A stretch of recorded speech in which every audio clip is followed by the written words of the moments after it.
Hello friends, welcome back to my channel earth mom Dehradun. मैं हूं ज्योति और वेलकम है आप सभी का मेरे चैनल पे। चैनल में नए हैं तो सब्सक्राइब ज़रूर करना, वीडियो को बिना स्किप करे हुए एंड तक ज़रूर देखना। और मैं चाहती हूं कि आप इस पर्टिकुलर मेरी इस वीडियो के नीचे कमेंट सेक्शन में अपने अपने कमेंट्स ज़रूर करें। तो कल जेठू जी और सचिन जी की दोनों जी की वीडियो देखने के बाद मैंने दोनों के ही ऊपर रिएक्शन वीडियो दिए और मेरा जो लास्ट रिएक्शन था वो सचिन की वीडियो देखने के बाद था। और आई रियली अप्रिशिएट कि जेठू जी हर वीडियो के नीचे आके कमेंट करते हैं। शायद बहुत से लोग उन्हें घमंडी समझते होंगे, मैं पर्सनली उन्हें नहीं जानती, लेकिन जो उनका जेस्चर मैंने इतने दिनों में ऑब्ज़र्व किया है, मुझे उनके अंदर घमंड नहीं दिखा। क्योंकि जो इंसान घमंडी होता है वो कभी भी दूसरों को आंसरेबल नहीं होता, वो कभी भी दूसरे के चैनल पे आके किसी भी चीज़ की जस्टिफिकेशन या जवाब नहीं देता। जिस अंदाज में, जिस तरीके से वो बार बार मेरी हर वीडियो के नीचे आके बात करते हैं, जिस लहजे में, जिस रिस्पेक्ट में, मेरी ही नहीं मेरी ऑडियंस और कमेंट सेक्शन में कमेंट्स करने वाली ऑडियंस का जिस तरीके से वो रिप्लाई करते हैं, इस तरीके से उनके अंदर घमंड नहीं लेकिन उनके अंदर कॉन्फिडेंस ज़रूर नज़र आता है। अभी मैंने दोनों में से ये किसी को नहीं बोला कि मेरे को कौन गलत लगता है कौन सही लगता है। और कल की वीडियो के नीचे जो जेठू जी का कमेंट था, मैंने भी उनसे डायरेक्ट ये सवाल किया था कि क्या सचिन ने जो वीडियो में बोला है आपके अकॉर्डिंग वो झूठ है, क्योंकि वो ये कमेंट करके गए थे कि जेठू कभी झूठा नहीं हो सकता। तो मैंने सीधा डायरेक्ट उनसे यही सवाल किया था कि क्या सचिन ने जो अपनी वीडियो में कल बताया है, जो ऑडियो उन्होंने सुनाई है, जो कॉन्वर्जेशन उन्होंने अपनी और इशू की सुनाई है, क्या उस कॉन्वर्जेशन में कुछ भी झूठ है, क्या वो सारी बातें झूठ है। तो इस बात का भी जेठू जी ने मेरे कमेंट सेक्शन में रिप्लाई भी किया है, मैं यहाँ पे लगा भी दूंगी, जहाँ पे उन्होंने बोला कि बात को घुमाया जा रहा है। पहले इशू ने अपने आप को सही प्रूव करने के लिए रिकॉर्डिंग अवेलेबल करवाई और उसके बाद जब रिकॉर्डिंग अवेलेबल करा के भी वो फंस गई, तो उसके बाद दोनों ने मिलकर ये प्लान बनाया कि हम लोग ऐसे केस वाली बात को उछाल के एक बात रख देंगे ताकि ऑडियंस जो है वो भ्रमित और गुमराह हो जाएगी। ये जेठू जी का बोलना है।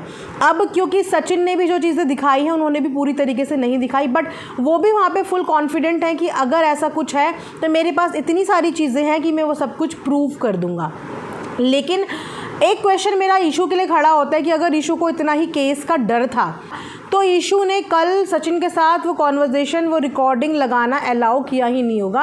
बिकॉज सचिन जी ने कल एक कंसेंट के बारे में बात की थी कि जो जेठू जी ने जो वीडियोस और ऑडियोज़ जो वहाँ चलाई हैं वो बिना किसी कंसेंट के दूसरे से बिना पूछे चलाई हैं।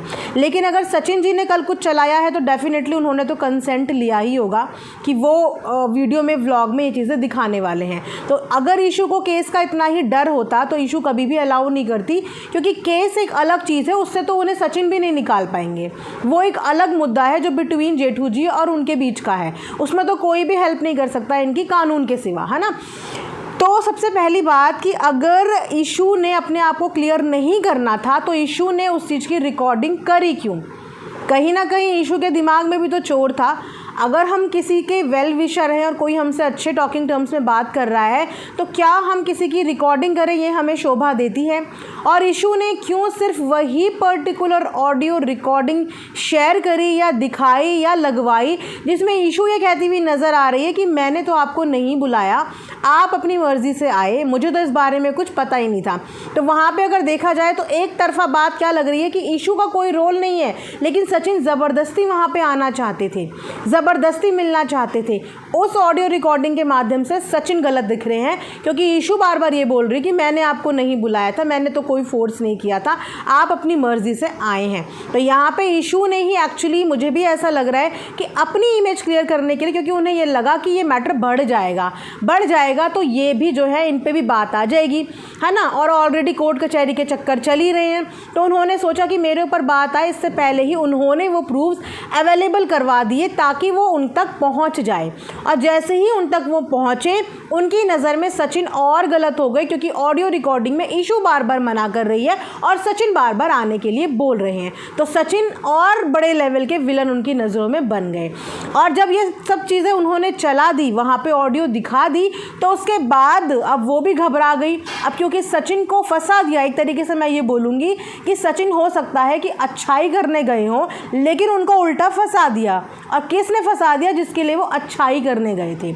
अब क्योंकि इस चीज़ से किसी तरीके से तो बाहर निकलना था ही, तो अब केस का हवाला दिया है। वेल, इस चीज़ के भी प्रूफ नहीं दिखाए, क्योंकि ये चीज़ें जब हम सुन लेंगे अपने कानों से कि क्या वाकई में जेठू जी ने और सरिता जी ने कॉल पे या कहीं पे लिख के किसी चैट के माध्यम से उन्हें ब्लैकमेल किया था, क्योंकि अभी हमने वर्बल बातें सुनी है, और वर्बल बातें अगर मैं उनकी भी सुनूं तो फिर मैं किस पे विश्वास करूं। तो अगर सामने वाले ने सबूत फेंक के मारे हैं, तो हम इस चीज़ का भी सबूत चाहते हैं कि हमें या वो चीज़ सुनाई जाए या वो चीज़ दिखाई जाए जहाँ पे जेठू जी ये बोल रहे हैं कि मुझे ऑडियो प्रोवाइड कराओ और मैं केस वापस ले लूँगा।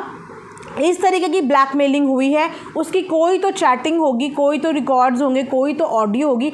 जनता वो ज़रूर देखना चाहती है ताकि जनता को एक ट्रांसपेरेंसी मिले, क्योंकि इस कंट्रोवर्सी को इन्होंने खुद रोकना नहीं है।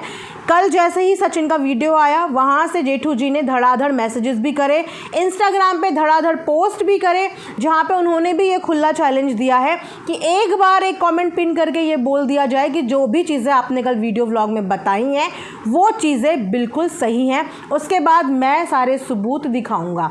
तो अगर सामने वाला बंदा इतना कॉन्फिडेंट है, दैट मीन्स कि उनके पास कुछ ना कुछ वैलिड प्रूफ्स तो हैं। और अगर सचिन जी बिल्कुल करेक्ट हैं तो सचिन जी को भी वो प्रूफ्स दिखाने चाहिए, क्योंकि वर्बल बातों पे हम किसी को भी ब्लेम यहाँ पे नहीं कर सकते। जैसे कि मैंने बोला कि मेरे लिए इक्वल, दोनों के दोनों बिल्कुल सेम प्लेटफॉर्म पे हैं, मैं दोनों की ही रिस्पेक्ट करती हूँ। मैं तो चाहती थी कि अपने एंड पे यही मैसेज दूँ कि इस कंट्रोवर्सी को ख़त्म कर दूँ, लेकिन अब सबूतों की बात आई गई है, गलत सही की बात आई गई है, तो कोई इनोसेंट बंदा बदनाम नहीं होना चाहिए। कोई गलत, बोलते हैं ना कि कानून भी ये बोलता है कि 100 गलत लोगों को फांसी हो जाए, लेकिन कभी भी एक बेगुनाह इंसान नहीं फंसना चाहिए। तो वो बिल्कुल नहीं होना चाहिए कि किसी इंसान की कोई गलती ना हो और उसकी यहाँ पे डिफेमेशन हो जाए। भले ही सरिता एटीट्यूड में कैसी भी हो, भले ही उनका बात करने का लहजा कैसा भी हो, भले ही सचिन कैसे भी हो, उनके बारे में लोग क्या बोलते हो, लेकिन जो इनोसेंट है, जो बेकसूर है, जिसकी गलती नहीं है, उसकी डिफेमेशन नहीं होनी चाहिए। क्योंकि दोनों की ही इस पब्लिक को ऑन करने में मेहनत है, दिन रात की मेहनत है, और जस्ट इन झूठी अफवाहों की वजह से या झूठे प्रूफ्स की वजह से किसी की भी झूठी बदनामी नहीं होनी चाहिए। मैं इस चीज़ को सपोर्ट नहीं करूँगी। उसके अलावा एक और बात यहाँ पे हो रही थी, जिसमें मनीषा के डिप्रेशन की और मनीषा की हेल्थ के लिए बार बार लोग गुहार लगा रहे हैं। तो यहाँ पे भी खुली बात उन्होंने, जेठू जी ने बोल दी है कि मेरी घर की, मेरी फैमिली की जिम्मेदारी मेरी। अगर मैं झूठा प्रूव होता हूँ, मैं सही प्रूव होता हूँ, मेरी फैमिली के स्ट्रेस की जिम्मेदारी मेरी, और सामने वाले की फैमिली के स्ट्रेस की जिम्मेदारी उसकी, क्योंकि उसने भी अपनी फैमिली से परमिशन लेके ही बातचीत शुरू करी होगी। तो वहाँ पे जो होगा वो उसकी जिम्मेदारी है, मेरी फैमिली में जो होगा वो मेरी जिम्मेदारी है। उन्होंने ये चीज़ भी कल अपनी ऑडियो में बोल दी। उसके बाद आपने एक चीज़ और देखी होगी कि कल सचिन ने एक कम्युनिटी पोस्ट भी डाला था, और अपनी वीडियो में भी बीच में उन्होंने बोला था कि उनके इंस्टाग्राम के साथ कुछ छेड़खानी हुई है, कुछ रिपोर्टिंग उनके इंस्टाग्राम पे हुई है, जिसकी वजह से उनका इंस्टाग्राम डिसअपियर हो गया है। अब क्योंकि जो टेक्निकल लोग होंगे, जो इस प्लेटफॉर्म पे पुराने होंगे, उन्हें पता होगा कि ऐसे कई बार हुआ है। बहुत लोगों का इंस्टाग्राम रातों रात 24 घंटे के लिए, 48 घंटे के लिए डिसअपियर हुआ है। बहुत सारे लोगों का हुआ है, बहुत सारे सेलिब्रिटीज़ का हुआ है, लेकिन वो कुछ ना कुछ ग्लिच की वजह से, कोई ना कोई टेक्निकल रीज़न और इशू की वजह से। क्योंकि मास रिपोर्टिंग, पहली बात है कि अगर मास रिपोर्टिंग किसी को करनी होती तो वो आपके इंस्टाग्राम पे नहीं, आपके यूट्यूब पे मास रिपोर्टिंग होती, जिसका शायद कुछ % फ़र्क पड़ता। लेकिन अब YouTube पे किसी चीज़ की कोई एक्शन रिपोर्टिंग नहीं हुई, तो इंस्टाग्राम पे कौन मास रिपोर्टिंग कराएगा, जिसकी वजह से पेज ही डिसअपियर हो गया। तो ये है एक टेक्निकल ग्लिच हो सकता है, लेकिन रिपोर्ट हुई है, इसका क्या प्रूफ है, कहीं पे क्या कोई मेल ऐसा आया है या कोई डॉक्यूमेंट ऐसा आया है, या मेटा वालों ने ऐसा कुछ मैसेज आपको भेजा है ईमेल के थ्रू, जहाँ पे वो लिख रहे हैं कि आपके चैनल पर रिपोर्टिंग की वजह से आपका जो है पेज डिसअपियर हो गया। तो ये एक अलग मुद्दा है, इस मुद्दे को बिल्कुल भी इस चीज़ से कनेक्ट ना किया जाए। फॉल्स नरेशन और फॉल्स रूमर्स पे बिलीव ना किया जाए। किसी के अंदर कोई इतनी बड़ी पावर नहीं है कि वो रातों रात किसी का पेज डिसअपियर करा दे, और अगर इतनी ताकत किसी के अंदर होती तो शायद लोग जेलसी में ये सब चीज़ें कब की करा चुके होते, कब की। बहुत लोग यहाँ पे एक दूसरे के कट्टर हेटर्स हैं, कट्टर नफरत करते हैं, तो वो तो नफरत में किनके रातों रात पेज गायब करवा देते, कितना कुछ कर देते। मतलब अगर इतनी पावर किसी इंडिविजुअल के हाथ में हो कि वो किसी का मिलियन का पेज उड़ा सकता है, तो फिर तो मिलियंस वाले कोई नज़र ही नहीं आते। अगर इतनी पावर किसी के अंदर होती तो ये एक टेक्निकल ग्लिच हो सकता है और ये चीज़ें हो सकती हैं, लेकिन किसी के ऊपर इस चीज़ का शक ना करें, क्योंकि मैं ये भी देख रही हूँ कि रिपोर्टिंग का अगेन शक जेठू जी और सरिता जी पे जा रहा है कि इन्होंने कुछ कराया होगा। तो किसी के हाथ में इतनी पावर नहीं है और यूट्यूब, मेटा, ये जो सोशल प्लेटफॉर्म्स हैं इतने कमज़ोर नहीं है कि ये छोटी मोटी चीज़ों की वजह से किसी का चैनल टर्मिनेट या किसी को डिसअपियर ही कर दे। तो इस इशू को उस इशू के साथ आप लोग लिंक ना करें, लेकिन इशू को इशू के साथ लिंक ज़रूर करें, क्योंकि ये सारा श्रापा कहीं ना कहीं इशू का ही क्रिएट करा हुआ है।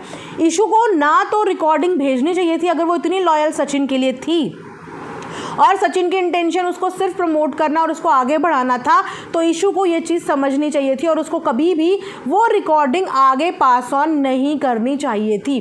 क्यों इशू ने वो रिकॉर्डिंग अपने मामा को भेजी, क्यों इशू ने वो रिकॉर्डिंग करी, पहले तो रिकॉर्डिंग करी क्यों, और करी तो मामा जी को भेजी क्यों, उनको भेजने का क्या मतलब था? क्योंकि कहीं ना कहीं ये भी बैक कैमरा शायद अपना उल्लू सीधा करवाना चाहती हो।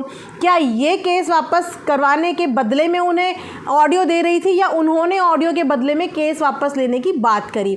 दोनों ही बातें डिफरेंट है, लेकिन सच क्या है झूठ क्या है ये जेठू जी ने बोला है कि वो आज की वीडियो में बताएंगे और ज़्यादा ट्रांसपेरेंसी लेके आएंगे। लेकिन उन्होंने ये डंके की चोट पे आके अगर कमेंट करे हैं मेरी भी वीडियो के नीचे आके और ऑडियंस से ये बोला है कि वो झूठे नहीं हैं, तो कहीं ना कहीं तो उनके अंदर ये कॉन्फिडेंस है, तो मतलब कहीं ना कहीं तो सच्चाई हो कि सच्चा बंदा डरता नहीं है। मैं ये नहीं बोलूँगी कि यहाँ पे सचिन भी झूठ बोल रहे हैं, लेकिन सचिन कहीं ना कहीं उलझ गए हैं। वो अच्छाई करने जा रहे हैं लेकिन उनको बुराई मिल गई और दोनों तरफ से मिल गई, दोनों ही जगह से वो बुरे बन गए, उनको उल्टा फंसा दिया। मे बी उनकी इंटेंशन हेल्प करने की थी, या हो सकता है कि मे बी उनकी इंटेंशन ये रही हो कि जेठू सरिता के चक्कर में मैंने बहुत लोगों से बातें करनी छोड़ी, मैं क्यों अब लोगों से बात करनी छोड़ूं, मेरी उनसे बातचीत बंद हो गई, मैं अब सबसे मिलूँगा, है ना। उनके मन में कुछ है, उनके लिए कुछ हो भी ना, लेकिन उनका मिलना जिस तरीके से उसका मुद्दा बना दिया, वो मुद्दा जेठू और सरिता ने नहीं, इन्हें समझने की ज़रूरत है कि वो मुद्दा किन लोगों ने बनाया। इन दोनों की आपस में टकरार अगर होनी होती, बजने होते, तो 5 महीने पहले बहुत इश्यूज़ हुए जो हमें दिखे भी, अब वो बज चुके होते। दोनों एक दूसरे से बजना और भिड़ना नहीं चाहते थे, इसीलिए 5-6 महीने तक सब साइलेंट था। और अब भिड़ने का रीज़न कहीं ना कहीं भिड़े भी हैं और भिड़वाया जा भी रहा है, और अभी भी सबूत पेश किए जाएंगे तो और ट्रांसपेरेंसी मिलेगी। मैं अभी भी दोनों में से किसी को गलत और किसी को सही नहीं बोलूँगी। सचिन ने कल अपना पक्ष बताया, जिसके पक्ष को सुनने के बाद बहुत सारे लोग उनसे अग्री करते हैं, और अभी वर्बल कम्युनिकेशन में जेठू जी ने बोला है, मैं झूठा नहीं हूँ, सिर्फ वर्बल कम्युनिकेशन। लेकिन अब बात वर्बल कम्युनिकेशन से बियॉन्ड चली गई है, यानी कि आगे चली गई है। अब ना तो हम इनकी बोली हुई बातों पर बिलीव करेंगे, ना उनकी बोली हुई बातों पर बिलीव करेंगे, क्योंकि सबूतों का सिलसिला शुरू हो गया है ना, और यहीं पर इंसाफ चाहिए ना, यहीं पर डिफेमेशन हुई है, यहीं पे अपने आप को अच्छा प्रूव करना है। तो अब हम लोग भी सिर्फ सबूत के आधार पे किसी को सही और किसी को गलत बोलेंगे। उससे पहले हम अपना जजमेंट भी एज अ रिएक्शन चैनल पास नहीं करेंगे। ये मेरा पर्सनल ओपिनियन है कि मैं पहले दोनों के प्रूफ्स देखूंगी, शांति से देखूंगी, फिर उसके बाद देखते हैं जिस दिन ये एंड होंगे उसके बाद सही और गलत का ऑडियंस और एज अ रिएक्शन चैनल मैं अपना पॉइंट ऑफ व्यू आप लोगों के साथ ज़रूर शेयर करूँगी। तब तक जो चैनल में नए हैं चैनल को सब्सक्राइब करें, कॉमेंट सेक्शन में आप लोग अपनी प्रतिक्रिया, अपने रिएक्शंस, अपना नज़रिया ज़रूर शेयर करें। मिलेंगे नेक्स्ट वीडियो में, तब तक अपना ध्यान रखिए। Thanks for watching earth mom Dehradun.